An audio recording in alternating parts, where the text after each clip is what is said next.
সমাজে রন্ধ্রে রন্ধ্রে দুর্নীতি, সেবার নামে চলছে প্রতারণা, রাজনীতির নামে অপরাজনীতি, আর সংস্কৃতির নামে অপসংস্কৃতি। কিছু মুখোশধারী দুর্বৃত্তের হাতে জিম্মে আমাদের গোটা সমাজ ব্যবস্থা, আমাদের সভ্যতা। এই সমস্ত মুখোশধারী দুর্নীতিবাজদের মুখোশ উন্মোচন করে আপনারই সামনে তুলে ধরবে অপরাধের খোঁজ। যখন ওই পুলিশের বিরুদ্ধে অ্যাকশন নেই, পুলিশের পক্ষ হয়ে গেছে মামলা প্রত্যাহার করার জন্য মারতে ধরতে হেরা হন না। আমার ভাইকে মিথ্যা ষড়যন্ত্রমূলক মামলায় ফাঁসানো হয়েছে। প্রশাসনিক ষড়যন্ত্রের শিকার হয়ে আসছে জালালতে দিয়েছেন বলে আমি মনে করি।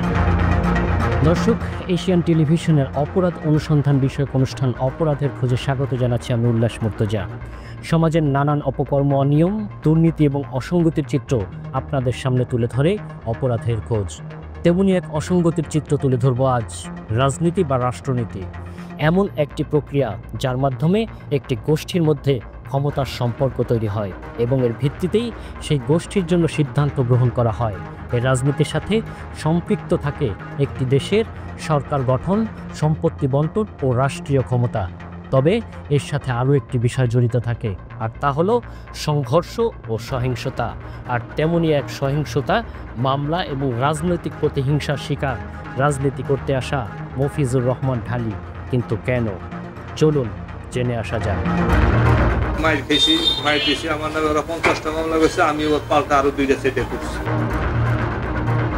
মফিজুর রহমান ঢালি, পিতা মৃত আব্দুর রহমান ঢালি, জন্ম শরীয়তপুর সদরে। দেশ স্বাধীন হওয়ার পর চলে আসেন ঢাকা শহরে। স্থায়ী হয়েছেন 22 নং ওয়ার্ড পশ্চিম রামপুরা হাতিঝিল থানা ওয়াবদা রোড এলাকায়। তৎকালীন মেজর জিয়াউর রহমানের জ্বালাময়ী ভাষণ শুনে আকৃষ্ট হন তিনি, তাই শখের বসে একসময় সম্পৃক্ত হন রাজনীতিতে। 1979 সালে যোগ দেন বাংলাদেশ জাতীয়তাবাদী দল বিএনপিতে। কোনো রাজনৈতিক পথ লইয়া কোনোদিন চাওয়া পাওয়া করি নাই, কিন্তু এমনি দলের লোকে সবসময় যাই থাকি, এখনো এই পর্যন্তই আছি। এইভাবেই আর কি দলের সাথে মোটামুটি চলি। রাজনীতিতে আসার পর নিজেকে সেই কাজে ব্রত করেন মফিজুর রহমান ঢালি। রামপুরা থানার জয়েন্ট সেক্রেটারি হিসেবে দায়িত্ব পালন করেন। এছাড়াও আরো বিভিন্ন পদে পদোন্নতি হয় তার। ভালোই কাটছিল, কিন্তু কে জানতো এ রাজনীতি এক সময় কাল হয়ে দাঁড়াবে তার জীবনে, নেমে আসবে অন্ধকার। মফিজুর রহমানের প্রথম মামলা 25 জুলাই 1991 সালে। আওয়ামী দখলদার বাহিনী মসজিদ ও মাদ্রাসার জমি জবরদখলে বাধা প্রদান করাই ছিল তার বড় অপরাধ। সে মামলায় তিনি কারাভোগও করেন। এই দলের জন্য ওই সময় 90-91 সাল থেকে আমি আওয়ামী লীগের বিরুদ্ধে অনেক লড়াই করছি। এক সময় আমার রামপুরা থানার জয়েন্ট সেক্রেটারি বানাইছিল, কিন্তু এখন আর আমাকে কোনো খোঁজ নাই। আশার আলো আবারও জেগে উঠেছিল 2001 সালে।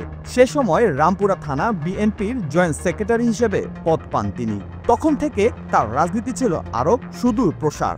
নিজেকে গড়ে তুলেছেন একজন আদর্শ রাজনীতিবিদ হিসেবে।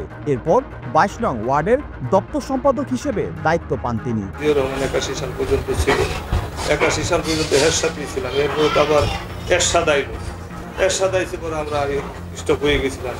এরশাদ যখন আবার পতন হইল 9 বছর পরে 90 সালে, এরপর তো খালেদা জিয়া, এরপর তার সাথে পরিপূর্ণভাবে ছিলাম। সময় পরিবর্তনশীল, পরিবর্তনশীল মানুষের জীবন। এক সময় ঘুরে যায় রাজনৈতিক চাকা। 2007 সালে জরুরি অবস্থা এবং 2009 সালে 6 জানুয়ারি শেখ হাসিনা দ্বিতীয়বারের মতো বাংলাদেশের প্রধানমন্ত্রী হিসেবে শপথ নেওয়ার পর শুরু হয় বিএনপির দৌড়ঝাঁপ। বিএনপির বিভিন্ন নেতাকর্মীদের মিথ্যে মামলায় করা হয় হয়রানি। বাদ যাননি মফিজুর রহমান ঢালিও। আমি এই দলের পক্ষ কাজ করতে যাই। আমারে এইবার হাসিনা যখন ক্ষমতায় আসে, প্রথম তারা যখন ক্ষমতা আসে, সেই রফিকুল ইসলাম বিরুদ্ধ ছিল স্বরাষ্ট্রমন্ত্রী। তখন 97 দলীয়ভাবে আমারে এরা একবার অ্যাটাক করছিল।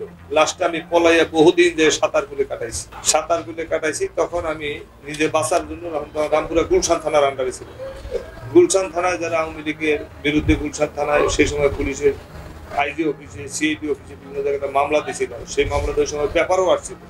সেই মামলার কাগজ আইজি আমার কাছে আছে। 2013 সালের জানুয়ারি 2 তারিখ রামপুরা থানায় তার নামে প্রথম মামলা হয়। 2013 সাল থেকে 2018 সাল পর্যন্ত তিনি মোট 21টি মামলার আসামি হন। মামলা আর মামলা, সে সাথে র্যাবের ক্রসফায়ার আসামি। পরবর্তীতে এইবারে যে 2014 সালে আইয়া 1 মাস পরে আমার র্যাবের ইন্টেলিজেন্স ব্রাঞ্চে ক্রসফায়ার করার লিগে নিয়ে গেছিল। র্যাব 3 টিকাতলি নিয়ে ক্রসফায়ার করার জন্য আমারে সারাদিন বসায় রাখলো। আমার সাথে আমাদের বন্ধু ছিল কিন্তু সেখানে তারা যেই অভিযোগে হত্যা করা হয় ক্রস ফায়ার দেয় ওই অভিযোগগুলো প্রমাণ করতে পারে নাই, যার কারণে আমরা ক্রস ফায়ার করে নাই। কিন্তু এরপরে আমার রামপুরা বাজার একটা খালেদা একটা হরতাল ডাক দিয়েছিল, সেই হরতালে উশিলা করে একটা পুরান গাড়ি আওয়ামী লীগের লোকের পুড়িয়ে দিছে, পুড়িয়ে এনে পরে 800-900 লোকের নামে একটা মামলা করলো। সেই মামলায় আমি প্রায় 3 মাস জেলে ছিলাম। অনুসন্ধানে জানা যায় তিনি র‍্যাব 3-এর ক্রসফায়ারের আসামি ছিলেন। পরবর্তীতে তৎকালীন স্বরাষ্ট্রমন্ত্রী সাহারা খাতুনের কাছে আবেদন করলে স্বরাষ্ট্রমন্ত্রী তা সুষ্ঠু তদন্তের আদেশ দেন। 19/3/2009 প্রায় 90 দিন তদন্ত শেষে তিনি নির্দোষ প্রমাণিত হন। তার অধিকাংশ মামলার কারণ ছিল তিনি ছাত্রলীগ ও আওয়ামী লীগের মন্দ কর্মকাণ্ডের বিরুদ্ধে প্রতিবাদ করতেন। এমনকি 2016 সালে আওয়ামী লীগের অপকর্মের বিরুদ্ধে একটি কবিতার বই লিখেছিলেন, তা ছাপাতে গিয়েও তিনি মামলার আসামি হন। সর্বশেষ 2024-এ ছাত্র আন্দোলনের পাশে থাকার কারণেও তার বিরুদ্ধে মামলা এবং হামলা হয়। র্যাবের অফিসার আমারে ক্রস ফায়ার করতে যখন নেয়, আমি আমার বন্ধু আমি তারে বললাম যে স্যার এই যে মিথ্যা মামলা আমার নামে করলো, আমি মদ খাই, গাঁজা খাই, অস্ত্র বেশি, চাঁদাবাজি করি, একটা প্রমাণ আমারে। তখন র্যাবের অফিসার করলো, দেখেন আমরা 9 মাস না 8 মাস তদন্ত করছি, আপনার বিরুদ্ধে কোনো মামলা অভিযোগ জিটি কিছুই পাই নাই। যাক আপনি এই আপনার পথে চলেন, আপনার সরকার আইলে তখন আপনি খোলামেলা চলাফেরা করেন, এখন খালি সময় পার করেন। 2014 সালে আওয়ামী লীগ ক্ষমতায় আসলো, ক্ষমতায় আসার 1 মাস কি 1.5 মাস পরেই নিয়ে গেছে। এরপরে আবার 1.5-2 মাস পরে যে পিলখানার হত্যা হলো, পিলখানার ঘটনার 2 মাস আগে আমারই নিয়ে গেছে। এটা ওগুলোকে যুদ্ধ করে রয়েছে, হ্যাঁ যুদ্ধ করছি, মাইর খেয়েছি, জেল খাচ্ছি। এই যে পুলিশের বিরুদ্ধে আওয়ামী লীগের সেক্রেটারির বিরুদ্ধে মামলা করছি, তখন তো ফ্যামিলি সেটা কত কষ্ট করেছে, কিন্তু এই সমস্ত লোক তখন পাইনি। এ ঘটনার সত্যতা জানতে অপরাধের খোঁজ টিম কথা বলেন প্রত্যক্ষদর্শীর সাথে। এটা তার বিরুদ্ধে আর কি ষড়যন্ত্র করে আর কি ষড়যন্ত্রমূলক। তারা ওই র্যাবের ইন্টেলিজেন্স ব্রাঞ্চের যে ছিল আয়ু, সেও এটা বুঝতে পারছে যে তারা তদন্ত করছে। আমি বলছি আপনি তদন্ত করেন, তদন্ত করে যদি দোষী সাব্যস্ত হয় তা আপনাদের আইনে দেওয়া হয়, আমরা সেই আইন ব্যবস্থা নিব। ওনার বিরুদ্ধে যে মামলাগুলি হয়েছে এই পর্যন্ত রামপুরা থানার মধ্যে আমার জানার মতে মনে হয় 2-3টার মধ্যে ও একজন হবে। এত নির্যাতিত আমি নিজেও কয়েকবার ওরা দেখতে গেছি। আল্লাহর অসীম রহমত আছে আমাদের উপর আসলে, এই যার কারণে উনি আজকে একটু চলাফেরা করতে পারছেন, নাহলে তো লুকাই ছিল, বাসায় ছিল না, ওর ওয়াইফে খাইতে পারছে না, ছেলেমেয়েরা খাইতে পারে নাই, এমন একটা সময় গেছে। উনি কিন্তু দলের জন্য অনেক ত্যাগ স্বীকার করছে, দলে কিন্তু ওনাকে মূল্যায়ন করে নাই। কেন আমাদের দলের ভিতর কেন এই অনিয়মটা চলিতেছে জানি না, এটা কিন্তু ওরা মূল্যায়ন করা দরকার। মিটিং মিছিলের আসতে মার জামা কাপড় ছিঁড়া, রক্তাক্ত শরীর নিয়ে বাসায় ফিরছে, এর বাচ্চা কাচ্চাদেরও অনেক জ্বালাতন করছে পুলিশরা সবসময় যায়। এই 5ই আগস্টের আন্দোলনে সেও রেগুলার আন্দোলনে যাইতো, আমিও আন্দোলনে ছিলাম, দোকানপাট ফেলাই আমিও আন্দোলনে যাইতাম, সেও যাইতো। তারে মাঠে সবসময়ের জন্য আন্দোলনে আমরা পাইছি। সব কিছু থেকে বঞ্চিত, কারণ সে ওরকম তেল মারতে পারে না, যার কারণে তার কোনো পদ পদবি নাই। এখন তো রাজনীতি চলে তেলের উপর, এই তেল মারতে পারে না বিধায় সে কোনো পদ পদবি পায় না, আর ভালো মানুষের মূল্যায়ন কম। 16/5/2019 সালে জামিন পাওয়া এক মামলার ঠিক পরদিনই মিথ্যা হুমকি দিয়ে একই মামলায় হাতিঝিল থানার এএসআই রায়হান তাকে আবারও গ্রেফতার করে। এরপর মাত্র 5,000 টাকার বিনিময়ে তাকে ছেড়ে দেন এএসআই রায়হান। এ ঘটনায় তিনি পরবর্তীতে ডিএমপি কমিশনার বরাবর একটি অভিযোগ করেন এবং তা সত্য বলে প্রমাণিত হয়। এলাকায় ঘোরাফেরা করা অবস্থায় 5-7 জন পুলিশ ওনাকে ধরে নিয়ে যায় মিথ্যাভাবে। জামিন করায় রামপুরা থানায় আর ওয়ারেন্ট করায় হাতিঝিল থানায়। দারোগা এই ওয়ারেন্ট নিয়ে ঘুরে ওনার কাছ থেকে টাকা পয়সা নিয়ে পরে ওনাকে ছাড়ে, তো আমি ওই টাকা ব্যাংক থেকে তুলে দিই। জামিন হওয়া মামলায় যেখানে হাইকোর্টে জামিন দিছে, আমাকে জজ করে জামিন দিছে, ম্যাজিস্ট্রেট করেও জামিন দিছে। এরপরে হে দরিয়া কোন আইনে ধরে আইজি অফিসে, সার্কেল অফিসে, পুলিশ কমিশনারে, হেডকোয়ার্টারে আমরা সাক্ষী দেই, দেওয়ার পরে উনি নির্দোষ প্রমাণিত হয়। দর্শক, মফিজুর রহমান ঢালির মতো অসংখ্য নেতাকর্মী রাজনৈতিক প্রতিহিংসার শিকার হয়েছেন। বিরতির পর আমরা দেখব সিলেট কোম্পানিগঞ্জে নৌকা ও মেশিন চুরির এক অজ্ঞাত মামলায় জেল হাজতে থাকা আরও এক জনপ্রিয় চেয়ারম্যানের ঘটনা।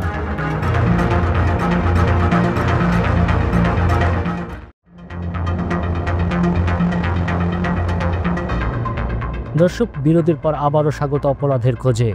ফ্যাসিবাদ সরকার পতনের পর মাঠে সক্রিয় হয়ে ওঠে বাংলাদেশ জাতীয়তাবাদী দল বিএনপি। দলের অনেক ভুক্তভোগী মামলা থেকে মুক্তি পান, সেই সাথেই ফিরে পান তাদের পদ পদবি। তবে এত কিছুর মাঝেও মফিজুর রহমান শূন্য ছাড়া আর কিছুই পাননি। তার এলাকার অনেকেই বিভিন্ন পদ পেলেও তার ভাগ্যে জোটেনি কিছুই। যিনি শহীদ জিয়ার আদর্শ বুকে ধারণ করতে গিয়ে বিভিন্ন মামলা ও ক্রসফায়ার আসামি হলেন, বিগত 16টি বছর যিনি পালিয়েছেন রাজনৈতিক প্রতিহিংসার কারণে, দলের দুঃসময়ে যিনি ছেড়ে যাননি, তবে কি দলের সুসময়ে দল কি তাকে ভুলে যাবে? সে প্রশ্ন এখন জনমনে। এবার চলুন যাওয়া যাক সিলেটের কোম্পানিগঞ্জে।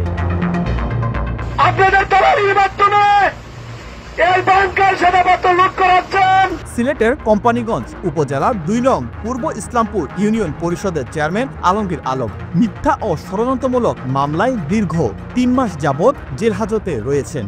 গত 14 আগস্ট 2025 রাত 3টায় ডিবি পুলিশের যৌথ অভিযানে তাকে গ্রেফতার করা হয়। নৌকা ও মেশিন চুরির একটি অজ্ঞাত মামলায় আসামি দেখিয়ে তাকে অ্যারেস্ট করে নিয়ে যায় ডিবি পুলিশের যৌথ বাহিনীর সদস্যরা। কোনো প্রকার পূর্ব নোটিশ ছাড়াই পুলিশ ও ডিবি যৌথ বাহিনী তাকে গ্রেফতার করতে আসেন। পরে তাকে ভোরবেলায় কোম্পানিগঞ্জ থানা পুলিশ হেফাজতে নেওয়া হয়। অপরাধের খোঁজের অনুসন্ধানে বেরিয়ে আসে একের পর এক চাঞ্চল্যকর তথ্য।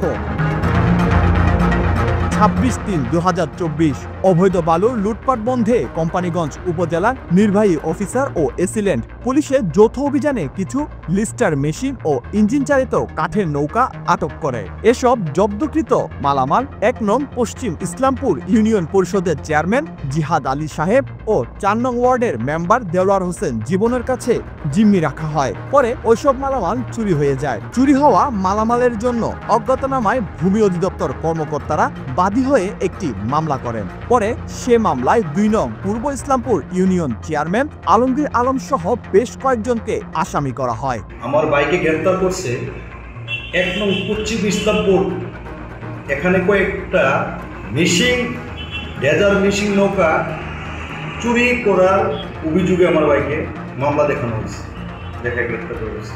এই মামলা মিথ্যা প্রমাণ হয়েছে। লক্ষ লক্ষ গণফুট পাথর জব্দ করেছেন। এই লক্ষ গণফুট পাথর জব্দকৃত পাথরের মধ্যে লিস্টের মধ্যে আমি বা আমার ভাই আলমগীর আলম চেয়ারম্যান সহ কারো নামে 1 পাথর এই লিস্টের মধ্যে নাই। এই জব্দকৃত লিস্টের মধ্যে আমার ফ্যামিলি কারো কোনো নাম নাই। তা সত্ত্বেও আমার ভাইকে মিথ্যা ষড়যন্ত্রমূলক মামলায় ফাঁসানো হয়েছে। তাকে গ্রেফতার করা হয় 2024 সালের একটি মামলায়। কিন্তু কিছু নিউজ পোর্টাল পরিকল্পিতভাবে সাদা পাথর কাণ্ডে আলম চেয়ারম্যান গ্রেফতার এই বলে সংবাদ প্রচার করতে থাকেন। এসব সংবাদকে কেন্দ্র করে আলম চেয়ারম্যানের বিরুদ্ধে মিথ্যা রিপোর্ট করেন কোম্পানিগঞ্জ উপজেলার সাবেক নির্বাহী অফিসার আজিজুল নাহার। 13 তারিখ দিনকে রাত 14 তারিখ ওই তারিখে কিন্তু সাদা পাথর ছিলই না। সাদা পাথর রূপ মামলা ছিলই না, সরকারিভাবে ছিল না। এই মামলা হয়েছে সরকারিভাবে হয়েছে 15 তারিখে, অথচ বলা হয়েছে আমার বাইকে গ্রেফতার করছে 14 তারিখ সকালবেলায় বলা হয়েছে আমার বাইকে গ্রেফতার করছে সাদা পাথর রূপে। যে এই অপরাধের সাথে জড়িত তাকে শাস্তির আওতায় এনে শাস্তি দেওয়া হোক। এই ব্যাংকের সাদা পাথর লুট করাচ্ছেন, এখান থেকে ভালো হয়ে যান, এখান থেকে সরে যান। আজ থেকে 24 ঘন্টা লাগাতার আন্দোলন অব্যাহত থাকবে। সাদা পাথর ও বালু লুটপাট বন্ধের জন্য জেলা প্রশাসক ও উপজেলা প্রশাসন বরাবর বারবার লিখিত অভিযোগ প্রতিবেদন জমা দিয়েছেন আলম চেয়ারম্যান। সে প্রতিবেদনের প্রেক্ষিতে কোনো কাজ তো হয়নি, বরং যে কিনা সাদা পাথর ও বালু লুটপাট বন্ধে দিনরাত পরিশ্রম করেছেন, আন্দোলন ও সংগ্রাম করেছেন, তাকে এই ষড়যন্ত্রমূলক একটি মামলায় গ্রেফতার করা হয়। পরে আবার সাদা পাথর লুটপাটের মামলায় তাকেই আসামি করা হয়। এই লুটপাট কাণ্ডে জড়িত না আমার ভাই, এগুলোর মধ্যে কোনো কিছু জড়িত না। আমার জোর দাবি, রাষ্ট্রের কাছে দাবি, দেশের কাছে দাবি আমার ভাইকে মুক্তি দিব এবং আমার দাবি আমি মুক্তি চাই। কেন মুক্তি দিতেছি? আমার ভাই এগুলা লুটপাট বন্ধ করার পক্ষে ছিল। আমার ভাই কোনো রকম এই লুটপাটের সাথে জড়িত না, বালু এবং পাথর কোনো কিছুর সাথে জড়িত না, এবং বা সত্যতা নেই যে আমাদের ফ্যামিলির কারো কাছে বালু অথবা পাথর জব্দকৃত কোনো পাথর মালামাল পাওয়া গেছে। এই হিসাবে আমি একটাই দাবি জানাচ্ছি যে আপনারা তদন্তের মাধ্যমে আমার ভাইকে নিঃশর্তে মুক্তি দাবি দিতেন। সাদা পাথর লুটপাটে আলম চেয়ারম্যানের সংশ্লিষ্টতা আছে এরকম কোনো রিপোর্ট পুলিশ সুপারের কার্যালয়ে এসেছে কিনা এ বিষয়ে জানতে চাওয়া হয় পুলিশ সুপার মোহাম্মদ মাহবুবুর রহমানের কাছে। এটা মামলাটা যদি আমি একটু খোঁজখবর নিব, আমি যেহেতু এটার সম্বন্ধে অকিপার ছিলাম না, এটা খোঁজখবর নিয়ে যদি তদন্তাধীন হয় তাহলে এটা আপনারা জানেন যে তদন্তের বিষয়, এটা নিয়ে আসলে কমেন্টস করা যাবে না। সেই ক্ষেত্রে অবশ্যই যদি উনি নিরপরাধ হয় আমরা মামলা তদন্ত থেকে উনি বাদ করবেন, আর যদি তদন্তে আসে তাহলে এসপারলোকে যাওয়া হবে। দর্শক, প্রশাসনের উচ্চ পদস্থ কর্মকর্তারা সুষ্ঠু তদন্তের আশ্বাস দিচ্ছেন, কিন্তু প্রশ্ন থেকেই যাচ্ছে একজন জনপ্রতিনিধিকে রাত ৩টায় মিথ্যে মামলায় গ্রেপ্তারের নেপথ্যে কারা ঘটিয়েছে এমন ষড়যন্ত্র? উত্তর খুঁজব আরও একটি বিজ্ঞাপন বিরতির পর।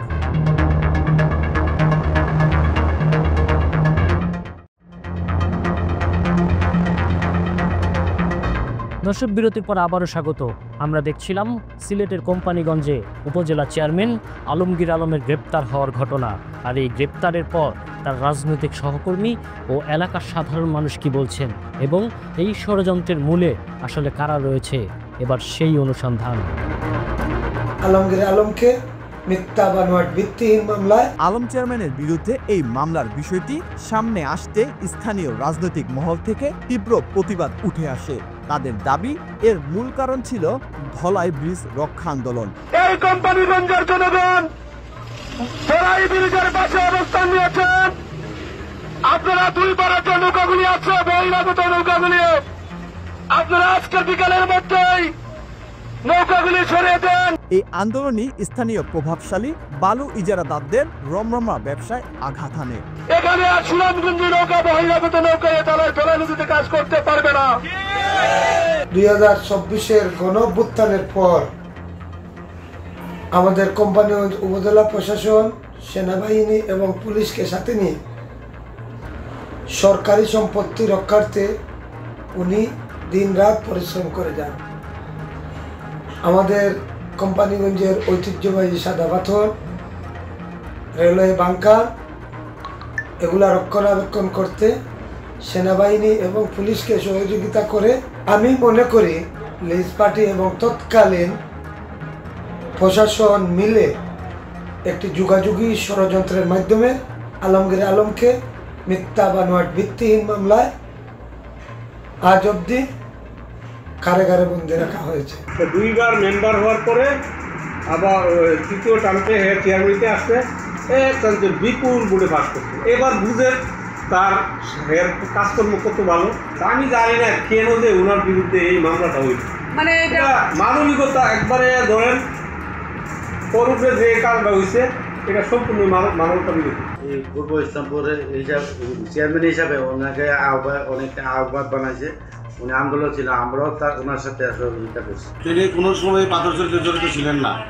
ওনাকে ষড়যন্ত্রমূলকভাবে পাথর চুরি হিসাবে রাষ্ট্রের কাছে অথবা সমাজের কাছে পরিচিত করার জন্য এক ধরনের দুষ্কৃতিকারীরা ওনার পিছনে লেগেছে। এই আন্দোলনের পর থেকেই আমি যে ধলাই ব্রিজ রক্ষা আন্দোলন এবং সাদা পাথর রক্ষা আন্দোলন, সাদা পাথর ওই দিন আমরা অভিযানে অনেক নৌকা আন্দোলন করি। নাইটা তো 15 লাখ টাকা কুড়ান মেশিন পরে থাকে, উনি এটা মেশিন কি চুরি করে আর উনি চেয়ারম্যান হয়ে কি মানুষ চুরি উনি তো লুপ্ত তো করাবে না, এটা বাঙালির দোহানো কোনো কাজ না। চেয়ারম্যানের পরিবারের পক্ষ থেকেও আসে গুরুতর অভিযোগ।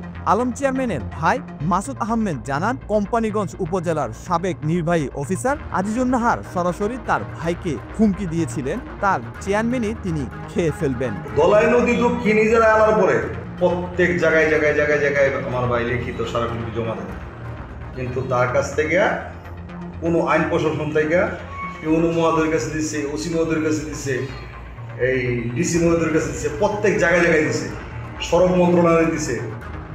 একদম একটা ব্রিজ আছে যে ধলাই নদী ব্রিজ বইটা, একটা সেতু এম সাইফুর রহমানের হাত দিয়ে করা ছিল এই সেতু।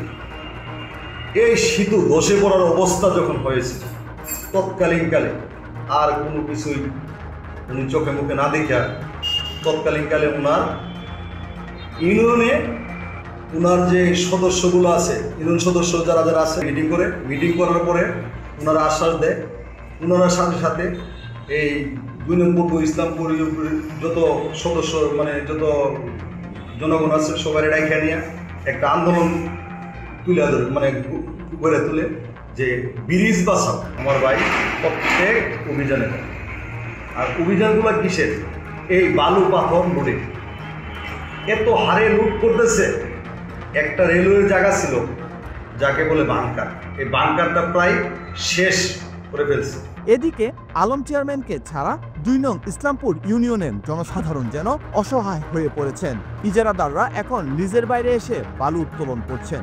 ধসিয়ে দিয়েছে রাস্তাঘাট, কবরস্থান সহ সরকারি বেসরকারি বিভিন্ন স্থাপনা।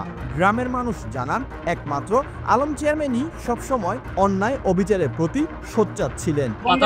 বন্ধ করার জন্য তাদের কথা হলো যে নিয়মতান্ত্রিকভাবে সরকার ইজারা দিয়ে এই নিয়মতান্ত্রিকভাবে ইজারা দিয়েই পাথর বৈধভাবে যাতে পাথর এবং বালু উত্তোলন হোক, কিন্তু যেটা হয়েছিল সেটা মব হয়ে গিয়েছিল। সরকার এখান থেকে কোনো রাজস্ব পাচ্ছিল না এবং বদনাম হচ্ছিল আমাদের এলাকার লোক, কিন্তু লুটপাট করতেছিল বহিরাগত লোক। এগুলো অপরিচিত, বললাম তো যে বহিরাগত, এগুলো মানে এদেরকে আমরা চিনি না, এদেরকে আমরা চিনি না, এদিকে কোনো স্থানীয় না, না স্থানীয় না। তিনি তো আমাদেরকে নিয়ে প্রতিহত করেছেন, যারা পাথর নিতে চাইছিল তাদেরকে। থানা প্রশাসন, জেলা প্রশাসন সবার কাছে আমি অনুরোধ করছি যে আপনারা সবাই এক একভাবে মানে কোনো ইয়ে না করিয়া আমাদের রাস্তাটা বাঁচান, আমাদের গ্রামটা বাঁচান। তিনি মেম্বার থাকাকালীন সময়ও নিজ অর্থায়নে 30 লক্ষ টাকা খরচ করে গ্রামের রাস্তা মেরামত করে দিয়েছিলেন, কিন্তু সেই প্রতিবাদী মানুষটি আজ ষড়যন্ত্রের শিকার।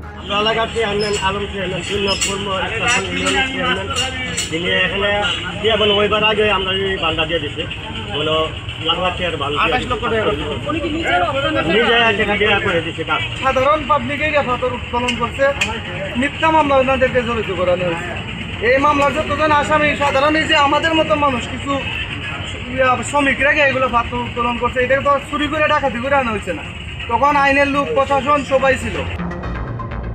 দর্শক, মফিজুর রহমান ঢালী এবং আলমগীর আলমের ঘটনা দুটি সমাজের রাজনৈতিক প্রতিহিংসার ও ক্ষমতার অপব্যবহারের করুণ চিত্র তুলে ধরে। নির্দোষ প্রতিবাদী এবং জনদরদী মানুষেরা যদি বারবার ষড়যন্ত্রের শিকার হয়ে দিনের পর দিন কারাভোগ করেন, তবে সাধারণ মানুষ ন্যায় বিচারের প্রতি কীভাবে আস্থা রাখবে? রাষ্ট্রের আইন প্রয়োগকারী সংস্থা ও সরকার প্রধানের কাছে আমাদের অনুরোধ, এই মিথ্যে মামলাগুলোর সুষ্ঠু ও নিরপেক্ষ তদন্ত হোক, সত্য সামনে আসুক, ন্যায় বিচার প্রতিষ্ঠিত হোক। আজ অপরাধের খোঁজ এ পর্যন্তই। সবাই ভালো থাকুন, সুস্থ থাকুন। আল্লাহ হাফেজ।